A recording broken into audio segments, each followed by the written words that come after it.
Assalamualaikum warahmatullahi wabarakatuh. Pada kesempatan kali ini, kami dari kelas C ingin mempresentasikan tugas akhir semester 3 kami pada mata kuliah komunikasi data dan jaringan komputer yang berjudul Perencanaan Jaringan Komputer Menggunakan Routing Protokol OSPF. Sebelumnya saya ingin memperkenalkan anggota kelompok kami yang terdiri dari 5 orang, yaitu ada Nabil dengan NIM 128, Iman dengan NIM 129, Dwiki dengan NIM 131, Randy dengan NIM 132, dan saya sendiri Cira Alandia dengan NIM 135. Jadi yang pertama ada dari bab 1 pendahuluan latar belakang. Jaringan komputer merupakan fondasi utama dalam mendukung berbagai aktivitas bisnis, pendidikan, dan hiburan. Keberhasilan organisasi dalam memanfaatkan teknologi informasi tergantung pada perencanaan implementasi dan manajemen jaringan komputer yang efisien. Salah satu aspek kunci dalam merancang jaringan yang andal dan efektif adalah pemilihan protokol routing yang tepat. Protokol routing adalah protokol yang digunakan untuk menentukan jalur terbaik untuk mengirimkan data dalam suatu jaringan. Protokol routing yang populer digunakan dalam jaringan komputer adalah OSPF. OSPF merupakan protokol link state yang dirancang untuk mengoptimalkan perputaran paket data dalam suatu jaringan. Selain memilih protokol routing yang tepat, keamanan juga merupakan aspek penting dalam perencanaan jaringan komputer. Secure Cell adalah protokol jaringan kriptografi yang digunakan untuk mengamankan komunikasi antara dua perangkat. SSH dapat digunakan untuk mengamankan komunikasi remote antara server dan klien, termasuk dalam manajemen jarak jauh. Dengan memadukan keunggulan OSPF dalam perencanaan routing dan implementasi SSH untuk aspek keamanan, organisasi dapat membangun jaringan komputer yang handal, efisien, dan juga aman. Selanjutnya ada tujuan. Jadi tujuan dari penelitian ini yaitu ada 5. Yang pertama, mendiskusikan kemampuan OSPF untuk beradaptasi dengan perubahan topologi jaringan dengan cepat yang berkontribusi pada waktu konvergensi yang minimal. Lalu yang kedua ada menyajikan manfaat yang diharapkan dari implementasi OSPF termasuk peningkatan efisiensi operasional, keandalan jaringan, dan kemampuan untuk menyesuaikan diri dan dengan pertumbuhan jaringan. Yang ketiga ada menyajikan penerapan protokol secure shell atau SSH sebagai langkah kritis untuk memastikan keamanan data dan manajemen jarak jauh dalam jaringan. Yang keempat ada merinci konfigurasi spesifik perangkat jaringan seperti router dan switch untuk mendukung penggunaan OSPF sebagai routing protokol utama. Dan tujuan yang terakhir yaitu memberikan pemahaman menyeluruh tentang routing protokol OSPF termasuk prinsip dasar dan keunggulannya dalam konteks perencanaan jaringan.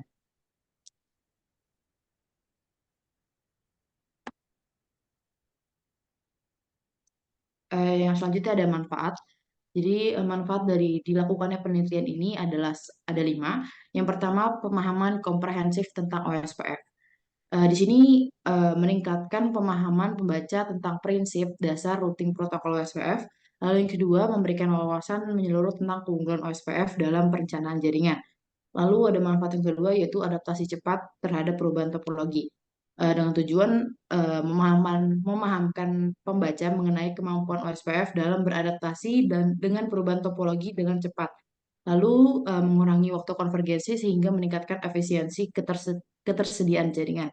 Manfaat yang ketiga adalah manfaat dari implementasi SSH. Dengan menerapkan SSH, topologi ini akan memberikan solusi untuk manajemen jarak jauh yang aman, memfasilitasi pemantauan dan pemeliharaan jaringan tanpa kekhawatiran terhadap resiko keamanan.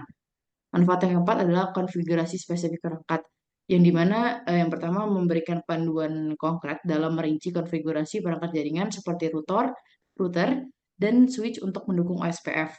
Lalu mempermudah proses implementasi dengan menyajikan langkah-langkah konfigurasi yang jelas. Dan manfaat yang terakhir adalah manfaat dari implementasi OSPF, yang dimana di sini nanti menjelaskan secara rinci manfaat yang diharapkan dari implementasi OSPF dan menyoroti peningkatan efisiensi operasional, keandalan jaringan, dan kemampuan jaringan untuk menyesuaikan diri dengan pertumbuhan.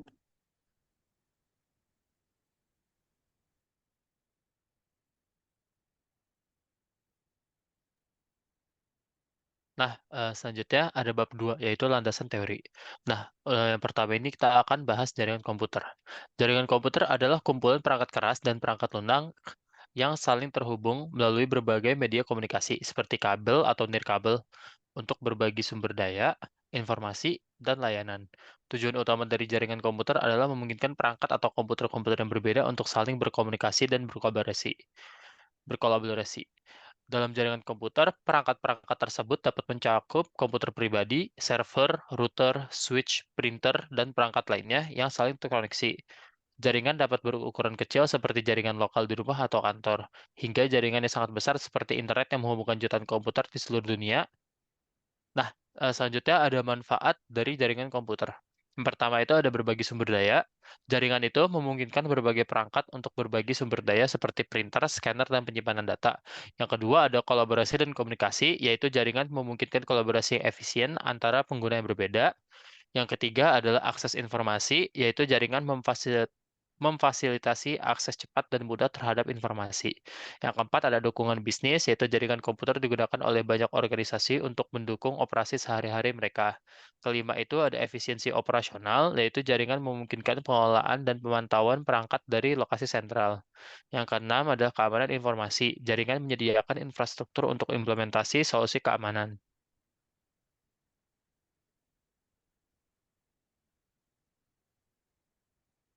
Oke, selanjutnya ada jenis-jenis jaringan komputer. Yang pertama, ada LAN, yaitu jangkauannya area terbatas seperti gedung atau kampus. Kecepatan dan latensinya itu tinggi dengan latensi yang rendah. Contoh penggunaan itu jaringan kantor, sekolah, atau rumah. Untuk WAN atau Wide Area Network, jangkauannya adalah area geografis yang luas seperti negara atau benua. Nah, kecepatan dan latensinya itu bervariasi tergantung pada jarak geografis dan teknologi koneksi. Yang contoh penggunaan WAN itu koneksi antar kantor pusat dan cabang-cabang perusahaan yang tersebar luas.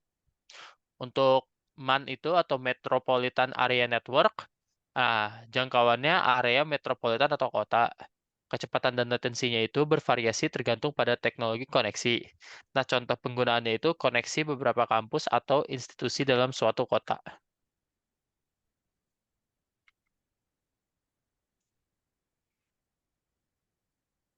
Oke, yang selanjutnya adalah routing. Routing itu adalah proses menentukan jalur yang harus diambil oleh paket data dari satu titik ke titik lain dalam suatu jaringan. Nah, tujuan utama routing adalah untuk memastikan bahwa data yang dikirimkan dari satu perangkat ke perangkat lainnya mencapai tujuan dengan efisien, cepat, dan melalui jalur yang optimal di dalam jaringan.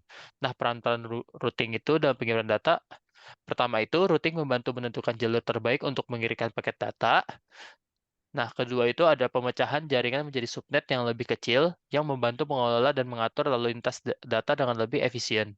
Yang ketiga adalah penanganan topologi jaringan yang dinamis. Nah, ketiga terjadi perubahan dalam struktur jaringan karena adanya penambahan atau penghapusan perangkat, protokol routing dapat mendeteksi perubahan ini dan menghitung rute baru secara otomatis. Keempat itu ada load balancing. Routing itu dapat memperhitungkan beban traffic di dalam jaringan sehingga tidak ada terjadinya kelebihan beban pada suatu jalur.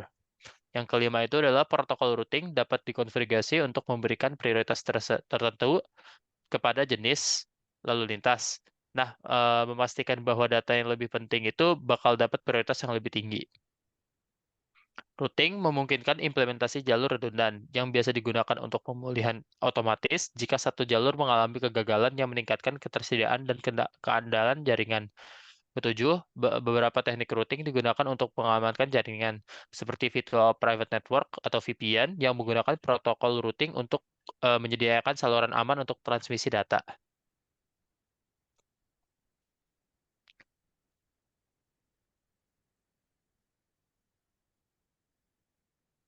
Nah, selanjutnya, di 2.4 itu ada routing protokol. Nah, routing protokol ini adalah komponen yang penting dalam jaringan komputer yang memungkinkan pengiriman data secara efisien, handal, dan aman. Nah, selanjutnya ada administrative distance. AD adalah nilai numerik yang digunakan untuk menentukan prioritas antara berbagai rute dalam routing. Nah, nilai AD yang lebih kecil itu menunjukkan sumber informasi routing yang lebih terpercaya. Nah, tipe-tipenya ini ada tiga. Yang pertama itu ada distance vector, yaitu protokol ini memutuskan jalur terbaik berdasarkan jumlah hops atau langkah-langkah yang menuju tujuan. Contohnya itu ada RIP atau Routing Information Protocol. Kedua itu ada link state. Protokol ini mengumpulkan informasi tentang semua link dalam jaringan dan menggunakan database ini untuk menghitung rute terbaik. Contohnya OSPF atau Open Shortest Path First. Nah, yang ketiga itu ada hybrid protokol yang menggabungkan karakteristik dari distance vector dan link state. Contohnya EIGRP.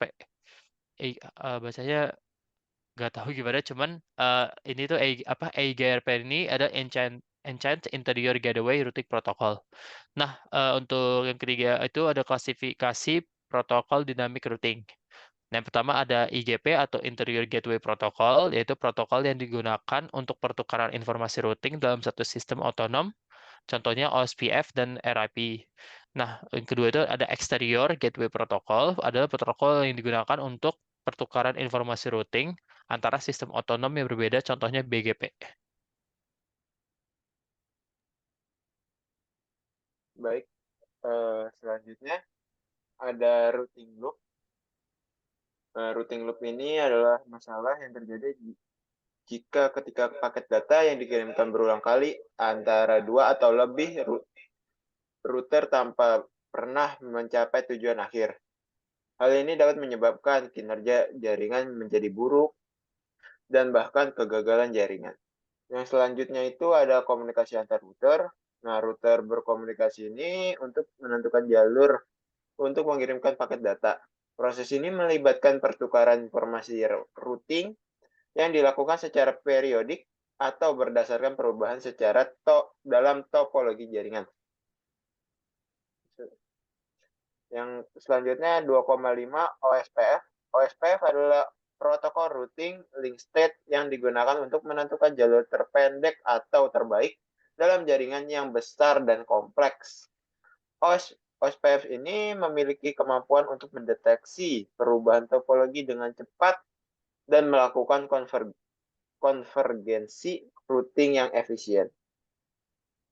Untuk selanjutnya itu ada bab 25.1 itu hierarki routing.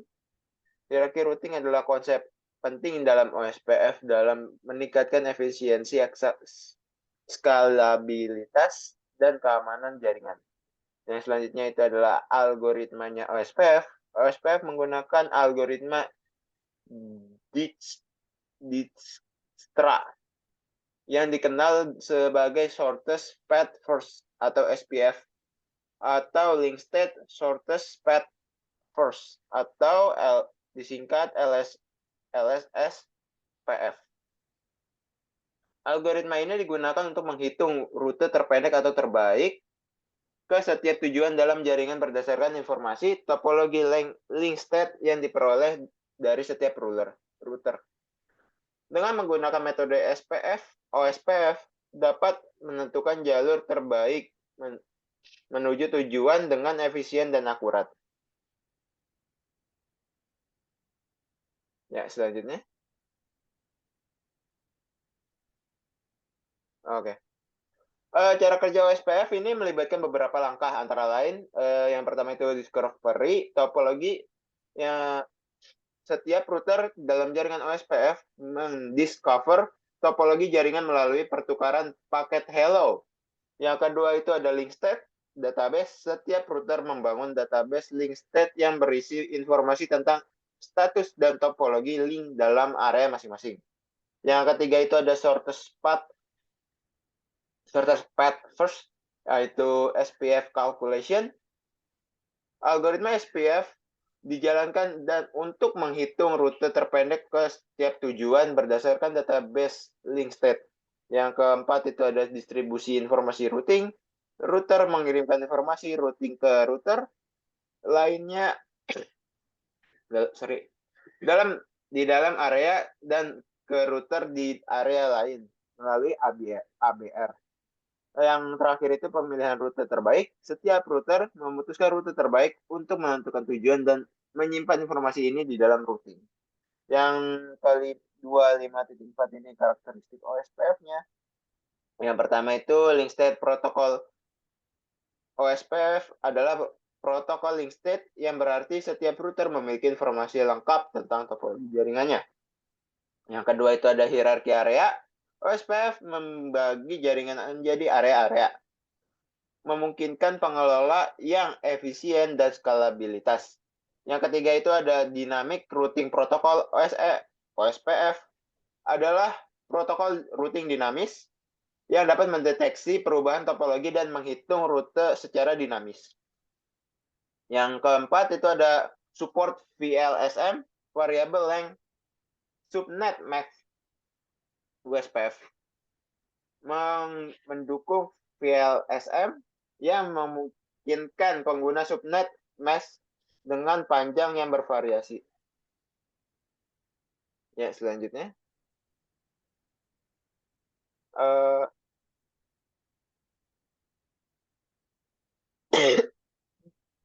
Nah, ini keunggulannya OSPF. Nah, keunggulannya itu yang pertama itu fast convergence. OSPF memiliki kemampuan konvergensi yang cepat, mendeteksi perubahan topologi dengan efisiensi, dan menghitung ulang rute secara dinamis. Yang kedua itu scalability. Hierarki area dalam OSPF memungkinkan skalabilitas yang baik, memudahkan manajemen dan pertumbuhan jaringan. Yang ketiga itu efisien use of bandwidth. OSPF menggunakan pertukaran paket hello secara cerdas untuk meminimalkan pengguna bandwidth untuk informasi topologi. Yang keempat itu load balancing. OSPF mendukung load balancing dengan mendistribusikan lalu lintas di jalur yang tersedia secara merata.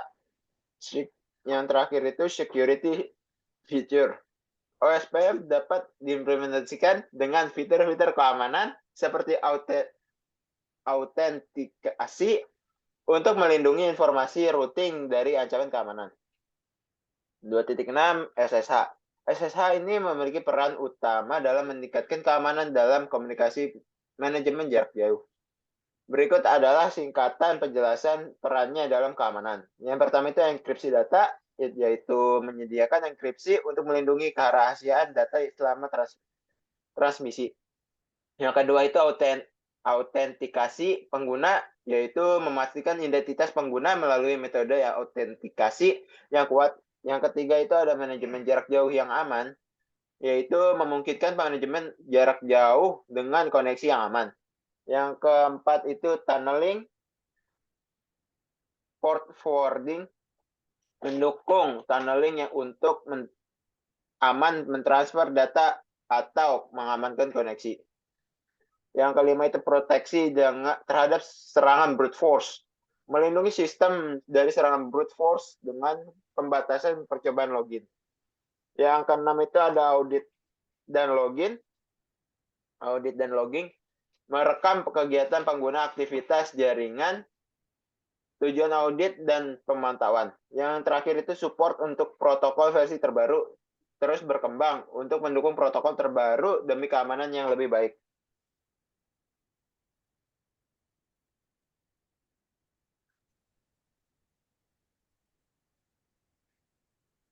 Masuk ke 2.7 yaitu port security.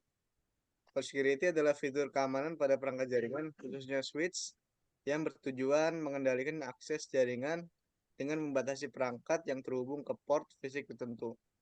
Dengan menerapkan port security, administrator dapat memastikan hanya perangkat yang diizinkan yang dapat terhubung ke jaringan, mengurangi risiko akses yang tidak sah atau tidak diotorisasi. Lalu ada server adalah komponen dalam jaringan komputer yang menyediakan layanan pada komputer lain. Ada berbagai jenis server, yaitu dapat disesuaikan dengan kebutuhan jaringan dan pengguna. Lalu ada DHCP server, yaitu komponen penting dalam jaringan komputer yang dapat membantu menyederhanakan konfigurasi dan pengelolaan jaringan. Lalu ada DNS server, komponen penting dalam jaringan komputer yang memungkinkan perangkat untuk mengakses sumber daya di internet menggunakan nama domain yang dapat diingat. Dan dalam server yang terakhir yaitu adalah web server, yaitu komponen penting dalam jaringan komputer yang memungkinkan pengguna untuk mengakses informasi dan layanan yang mereka butuhkan melalui internet. Lanjut.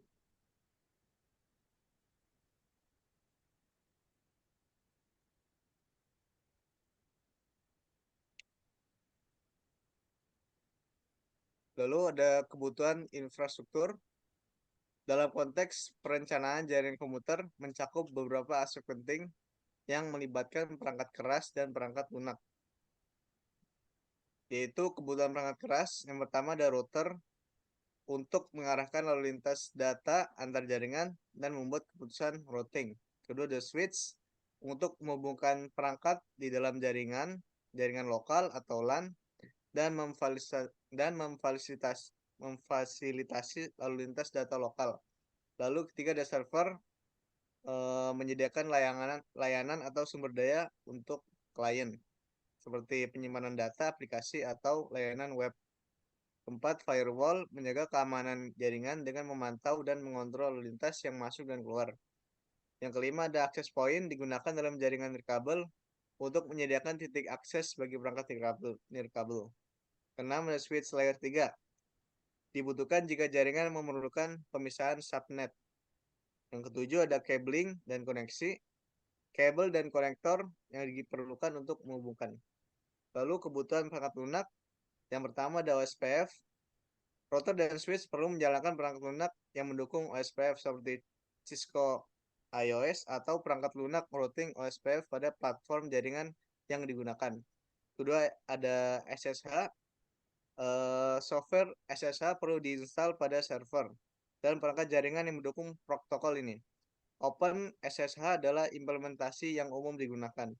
Ketika ada operating system, server dan perangkat jaringan memerlukan sistem operasi yang mendukung OSPF dan SSH. Contohnya Linux atau Windows Server untuk server, Cisco iOS untuk perangkat jaringan Cisco. Keempat ada Network Management Software diperlukan untuk mengelola dan memantau kinerja jaringan, termasuk pengaturan OSPF dan SSH. Kelima adalah firewall software. Jika firewall diperlukan, perangkat lunak firewall yang sesuai harus diinstal dan dikonfigurasi. Lanjut. Selanjutnya ada hasil topologi. Routing adalah proses menentukan jalur yang harus diambil oleh paket data dari satu titik ke titik lain dalam suatu jaringan komputer. Tujuannya adalah untuk memastikan bahwa data yang dikirimkan dari satu perangkat ke perangkat lainnya mencapai tujuan dengan efisien, cepat, dan melalui jaringan yang optimal. Lanjut.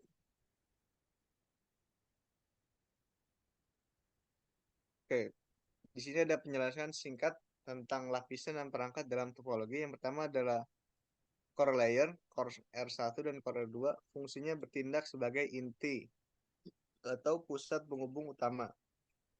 Lalu ada konfigurasi, menyediakan routing antar departemen dan keluar jaringan. Kedua, distribution layer, yaitu multi-layer switch 1 dan switch 2. Fungsinya mengelola lalu lintas antar core layer dan akses layer. Konfigurasinya memberikan fungsi routing dan keamanan pada tingkat distribusi. Ketika ada akses layer, fungsinya menyediakan konektivitas langsung untuk perangkat di setiap departemen dan server room. Konfigurasinya, setiap departemen dan server room terhubung ke akses switch masing-masing. Keempat adalah departemen, yaitu sales dan marketing, customer service, finance, HRD, dan IT. Fungsinya, setiap departemen memiliki perangkat seperti laptop, tablet, printer, dan access point untuk akses nirkabel. Konfigurasinya, masing-masing departemen terhubung ke akses switch-nya. Lalu yang kelima, yaitu server room. Fungsinya merupakan pusat server dengan PC sysadmin dan 3 server web server, DHCP, dan DNS. Konfigurasinya, server room terhubung ke akses switch sendiri. Lanjut.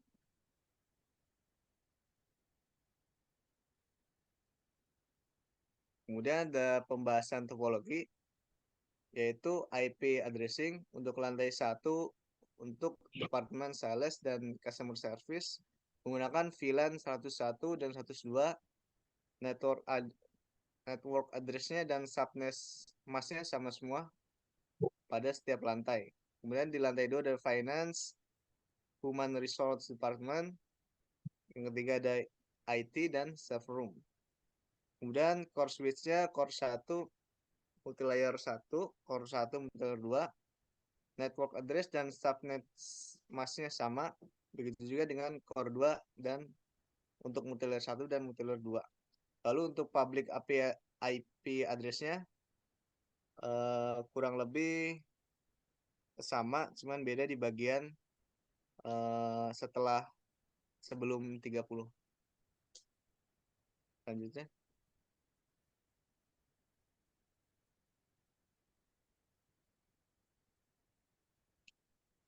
Oke, yaitu selanjutnya itu ada access point.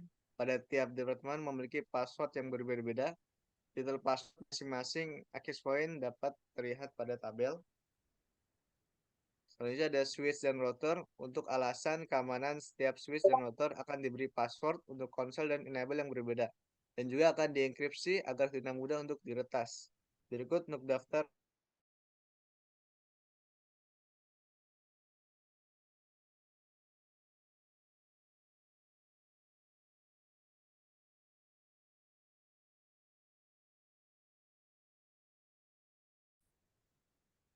Lalu selanjutnya ada SSH. Percobaan untuk menggunakan SSH akan kita lakukan pada PC server.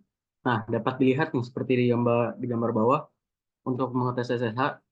Misalnya kita ingin mengakses router 1, ke router 1, kita akan menuliskan komen SSH -l username. Ya, dalam kasus ini username adalah admin. Lalu IP address device yang ingin diakses yaitu ke router 1, IP address-nya 172.16.3.154. Lalu masukkan password. Nah, lalu selanjutnya ada port security. Untuk mengecek apakah port security sudah aktif, dalam kasus ini port security-nya ada di akses switch finance, dan bisa kita lihat bahwa sudah aktif ya port security. Kita lanjut.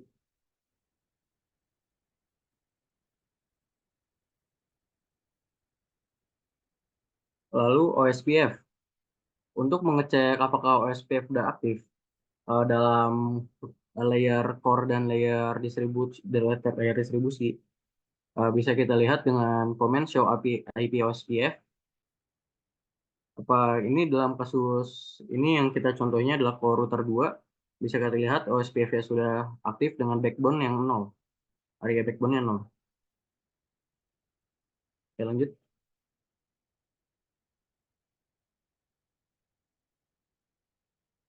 Nah, lalu untuk memastikan bahwa topologi ini itu udah benar-benar berfungsi dengan baik, akan kita lakukan tes koneksi.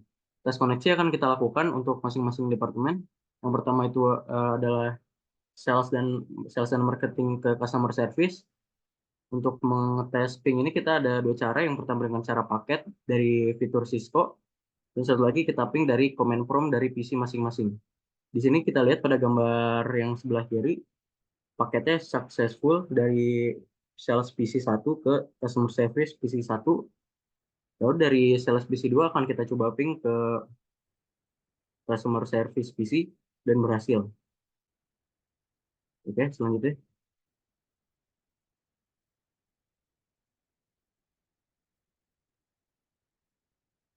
Lalu setelah itu akan kita coba tes koneksi menggunakan cara paket dari sales ke finance dan berhasil successful.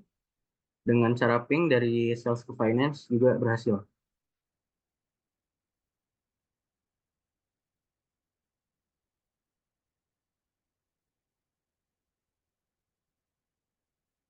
Setelah itu akan kita coba dari sales ke HRD dengan cara paket berhasil successful dari sales PC1 ke HRD PC1. Lalu dites dengan koneksi ping juga berhasil.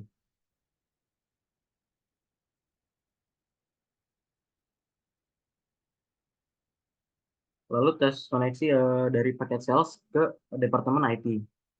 Dari menggunakan metode paket berhasil dan juga dari metode ping berhasil.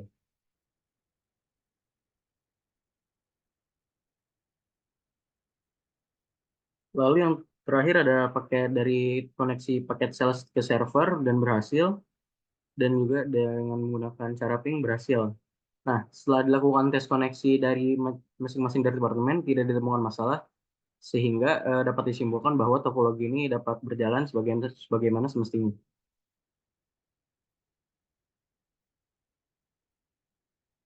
Sekian presentasi kelompok kami tentang topologi menggunakan algoritma routing protokol OSPF. Kurang lebihnya dimohon dimaafkan. Wassalamualaikum warahmatullahi wabarakatuh.